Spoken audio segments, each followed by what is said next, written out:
MP পদপ্রার্থী, সংসদ পদপ্রার্থী, ওনার সাথে গানম্যান আছে স্যার। আমি তারেক জিয়ার প্রতিদ্বন্দ্বী ডাক্তার এস এম খালিদুজ্জামান বলেন ওই যে বলেন তারেক জিয়ার প্রতিদ্বন্দ্বী 17 আসনে স্যার, ওইটাই উনাকে বললাম স্যার, উনি আমার সাথে কথা বলেছেন। কালকে চ্যালেঞ্জ করা হয়েছে ক্যান্টনমেন্টের গেটে একজন প্রার্থীকে, তিনি আরেকটি রাজনৈতিক দল যারা ধর্ম নিয়ে রাজনীতি করেন তাকে, এবং যে কথাগুলো বলেছেন উনি কে, উনার নাম কি, উনি একবারও বলেননি। উনি বলছেন যে আমি তারেক রহমানের সাথে প্রতিদ্বন্দ্বিতা করছি। অদ্ভুত ব্যাপার।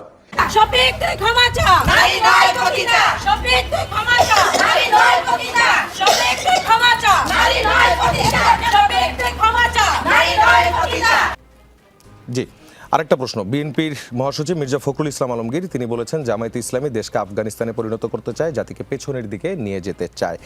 নারীদের নিয়ে জামায়াতের যে অবস্থান তার সাথে আফগান তালেবান সরকারের অবস্থানের পার্থক্য কোন কোন জায়গায়, কোন জায়গা থেকে আপনি এই বক্তব্যকে ডিনাই করবেন?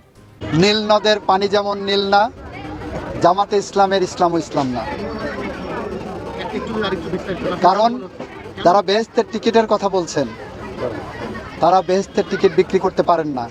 যে যারা গুপ্ত রাজনীতি করেছে সেই গুপ্ত বিড়ালরা বাঘ হওয়ার চেষ্টায় খেই হারিয়ে ফেলছে। তারা বাঘ হওয়ার স্বপ্নে বিভোর, কিন্তু গুপ্ত রাজনীতি করে কোনোদিন কেউ বাঘ হইতে পারে না। এই মুহূর্তে বাংলাদেশের রাজনীতিতে সবচেয়ে বেশি আলোড়ন সৃষ্টি করেছে ঢাকা 17 আসনের জামায়াত প্রতিনিধির সেনাবাহিনীর সঙ্গে বাগবিতণ্ডার বিষয় এবং জামায়াতে ইসলামীর আমিরের টুইটার অ্যাকাউন্ট হ্যাক হওয়ার ঘটনাটি। এরই মধ্যে নতুন করে বিতর্ক তৈরি হয়েছে যখন ওই জামায়াত প্রতিনিধি নিজেকে তারেক জিয়ার প্রতিদ্বন্দ্বী হিসেবে পরিচয় দেন। এতে ভীষণ ক্ষুব্ধ প্রতিক্রিয়া জানিয়েছেন বিএনপির সিনিয়র যুগ্ম মহাসচিব রুহুল কবির রিজভী।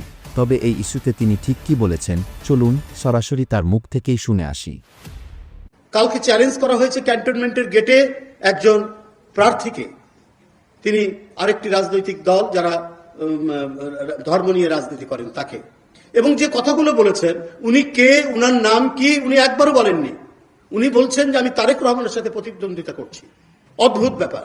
এবং যে আচরণ করেছেন সেই কি বলে নিরাপত্তা বাহিনীর সদস্যের সাথে, সেটা ভাষায় ব্যাখ্যা করা অত্যন্ত কঠিন। এত অশোভন, এত আনপার্লামেন্টারি ওয়ার্ড তারা ব্যবহার করেছেন সেখানে, এটা আপনারা প্রত্যেকেই নিজেরা দেখেছেন। এইটা এই সমস্ত কথা, এই সমস্ত আচরণের মধ্যেই তো এক ধরনের ফ্যাসিবাদী এবং হিংসাস্ত্রয়ী আচরণের বহিঃপ্রকাশ ওখানে করছে। আপনি কে? আপনি তারেক রহমান সাহেবের সাথে প্রতিদ্বন্দ্বিতা করছেন, কিন্তু আপনার নাম নাই, এবং এমন শব্দ উচ্চারণ করছেন তাদেরকে। আমরা কিন্তু এই ফ্যাসিবাদের আমলে বলেন যে কোনো সময় আমরা বিশেষ করে নিরাপত্তা বাহিনী, সেনাবাহিনী সম্পর্কে আমরা কথা বলি না। কমপক্ষে একটা প্রতিষ্ঠানকে তো কমপক্ষে মর্যাদার জায়গায় রাখতে হবে, যারা স্বাধীনতা সার্বভৌমত্বের প্রতীক হিসাবে কাজ করে। এইটাকে কখনো অপমানিত হতে দেওয়া যায় না, এটিকে কখনো অসম্মান করা যায় না।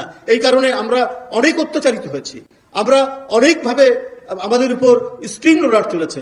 কারো হাতের আঙ্গুল তুলে নেওয়া হয়েছে, কারো পায়ের আঙ্গুল তুলে নেওয়া হয়েছে, কারো পায়ে হাতে গুলি করে একেবারে চিরস্থায়ীভাবে খোঁড়া করা হয়েছে, আইন শৃঙ্খলা বাহিনী করেছে। কিন্তু আমরা কমপক্ষে সেনাবাহিনীকে রেখেছিলাম সমস্ত সমালোচনার বাইরে, যে কমপক্ষে একটা প্রতিষ্ঠানকে আমাদেরকে মর্যাদা দিয়ে তাকে রক্ষা করতে হবে, কারণ এই দেশের সার্বভৌমত্ব এবং স্বাধীনতা তো আমাদের রক্ষার দরকার। কিন্তু কালকে যে অশোভন আচরণ, যে বিকৃত মানসিকতার সেখানে পরিচয় দেওয়া হয়েছে, এটা আমাদের প্রত্যেককেই ভাবিয়ে তুলেছে।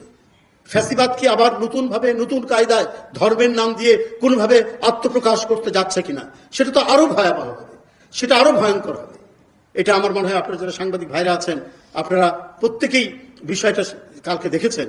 এবং আমার মনে হয়েছে যে 15 থেকে 20 বার তিনি বিএনপির চেয়ারম্যানের নাম বলেছেন, উচ্চারণ করেছেন, এবং তিনি বলেছেন যে তিনি তার সাথে প্রতিদ্বন্দ্বী করছেন। তাকে আপনারা এই করেন, আপনারা জিপ দিয়ে তার রাস্তা পরিষ্কার করেন, এটা কেউ বলতে পারে?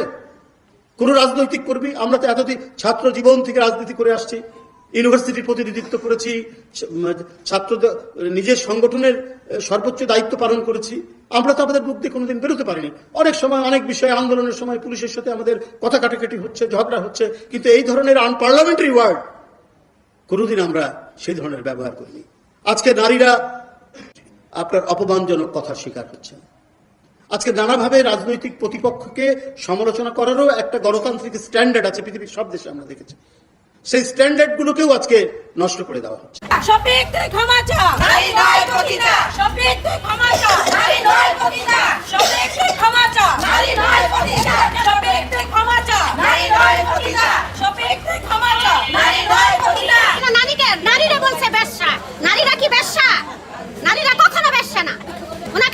জনসাধারণ আইসা আমাদের কাছে মাপ চাইতে আমরা মাপ করে দিব। জান্নাতে 4টা প্রশ্নের উত্তর, নারী পাইছে 3টা। নারী সম্মানী জিনিস। হ্যাঁ, এই জন্য ঝাড়ু হাতে নিছি।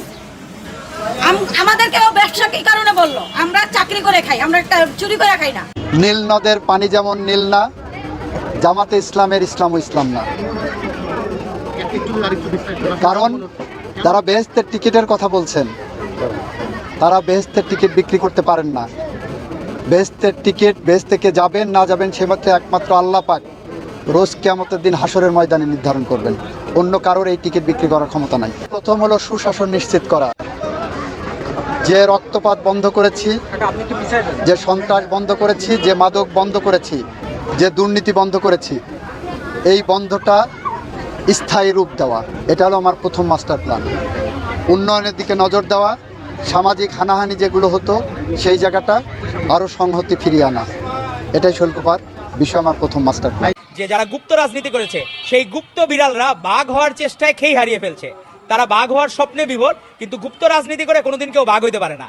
যদি প্রকাশ্য রাজনীতি করতো তাহলে মানুষজন তাদেরকে মেনে নিত, বরণ করে নিত, কিন্তু তাদেরকে মানুষজন মানতেছে না। গতকাল দেখলাম সেনানিবাসের গেটে একজনকে কেউ চিনতেছে না। সে তখন পরিচয় দেয়, তার পরিচয় কি? সে হলো তারেক রহমানের প্রতিদ্বন্দ্বী, তারেক জিয়ার প্রতিদ্বন্দ্বী, এটাই তার পরিচয়। তারা যদি নাম জিজ্ঞেস করা হয় সে বলবে আমি তারেক জিয়ার প্রতিদ্বন্দ্বী। তো এক অদ্ভুত বিষয়, এরা যে কোথা থেকে আসলে এতদিন কি রাজনীতি করছে আমাদের জানা ছিল না।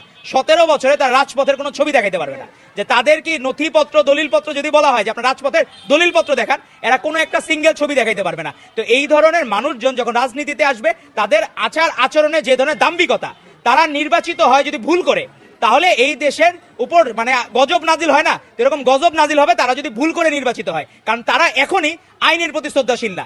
তাদেরকে বলা হয়েছে গানম্যান নিয়ে আপনি ঢুকতে পারবেন না, শুধু সুন্দর করে বলতে পারে আচ্ছা ঠিক আছে ভাই, আমি আমার গানম্যানটা রেখে আমি ভিতরে যাব। কিন্তু তাদের যে আচরণের দাম্ভিকতা, এবং সে এমন কথা বলেছে যে আর্মি অফিসাররা তার নাকি 5ই আগস্টের পরে তার পায়ে পড়ে থাকতো। তো কি এক অদ্ভুত বিষয়, আবার কি নোংরা কথা বলছে। তো এই জন্য মানুষের হৃদয়ে জায়গা করার জন্য কাজ করতে হয়। তো প্রিয় দর্শক, এতক্ষণ আমাদের সাথে থাকার জন্য আপনাদের অসংখ্য ধন্যবাদ। আর হ্যাঁ, আজকের এই উক্ত বিশ্লেষণ হতে আপনারা কি বুঝতে পেরেছেন তা অবশ্যই আমাদের কমেন্ট করে জানাতে ভুলবেন না। আর হ্যাঁ, আপনি যদি আমাদের এই চ্যানেলে নতুন দর্শক হয়ে থাকেন তাহলে অবশ্যই চ্যানেলটি সাবস্ক্রাইব করে বেল বাটনটি অন করে রাখবেন। আজকের মতো এখানে বিদায় নিচ্ছি, দেখা হচ্ছে পরবর্তী কোনো একটি আপডেট নিয়ে। ভালো থাকবেন সবাই, ধন্যবাদ সবাইকে।